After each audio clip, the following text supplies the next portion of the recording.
সহায়তার নামে বারবার বিয়ের প্রস্তাব, বিরক্ত নাহিদের স্ত্রী। রাজধানীর নিউ মার্কেট এলাকায় ঢাকা কলেজের ছাত্রদের সঙ্গে ব্যবসায়ী কর্মচারীদের সংঘর্ষে নিহত হন ডেলিভারি ম্যান নাহিদ হাসান। পিটিয়ে ও কুপিয়ে হত্যা করা হয় তাকে। তার মৃত্যুতে দিশেহারা হয়ে পড়েছে পুরো পরিবার। সবচেয়ে বেশি মুষড়ে পড়েছেন মাস 6 আগেই নাহিদের সঙ্গে গাঁট ছড়া বাঁধা ডালিয়া আক্তার। স্বামী হারানোর শোক সামলে তাকে লড়াই করতে হচ্ছে আরও এক অনাকাঙ্ক্ষিত বিব্রতকর পরিস্থিতির সঙ্গে। নাহিদের মৃত্যুর পর লোকজন সাহায্য সহযোগিতা করার নামে ফোনে ডালিয়াকে বিয়ের প্রস্তাব দিচ্ছে। এমনকি কেউ কেউ সকালে বাড়িতে গিয়েও বসে থাকছে বিয়ের প্রস্তাব নিয়ে। বারবার এমন প্রস্তাবে বিব্রত বিরক্ত ক্ষুব্ধ তিনি। এভাবে বিব্রত বিরক্ত না করতে সবার প্রতি অনুরোধ জানিয়েছেন নাহিদের স্ত্রী। গত 18 এপ্রিল রাতে ঢাকা কলেজের শিক্ষার্থীদের সঙ্গে নিউ মার্কেটের ব্যবসায়ী ও কর্মচারীদের সংঘর্ষ শুরু হয়। প্রায় 2.5 ঘন্টা চলে এই সংঘর্ষ। রাতে পরিস্থিতি নিয়ন্ত্রণে এলেও পরের দিন সকাল 10টার পর থেকে ফের দফায় দফায় শুরু হয় সংঘর্ষ, যা চলে সন্ধ্যা পর্যন্ত।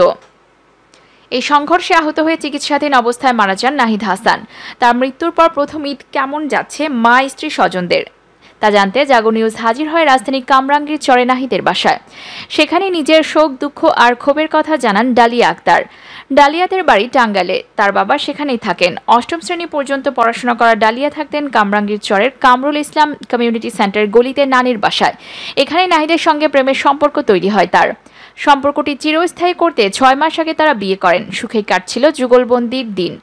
ভালোবাসার প্রকাশে কয়েকদিন আগেই বাঁ হাতের তালুতে মেহেদি রঙে ইংরেজিতে লিখেছিলেন আই লাভ ইউ নাহিদ। কামরাঙ্গীর চরে যে ঘরটিতে নাহিদ আর ডালিয়া থাকছিলেন তার ছোট জানালার পাল্লায় বাংলায় নাহিদের নাম লেখা, আর তাদের বিয়ের কয়েকটি ছবি ল্যামিনেটিং করে রাখা আছে আলমারির ড্রয়ারে। সেসব দেখাতে দেখাতে স্মৃতিচারণ করছিলেন ডালিয়া। তিনি যেন এখনও ভাবতে পারছেন না নাহিদ আর নেই। বিয়ের পর এটি ডালিয়ার প্রথম ঈদ। স্বামীর সঙ্গে ঈদ করবেন বলে অজস্র স্বপ্ন সাজিয়েছিলেন, কিন্তু নাহিদের মৃত্যুর সঙ্গে সঙ্গে যেন মুছে গেছে ডালিয়ার সেসব স্বপ্ন।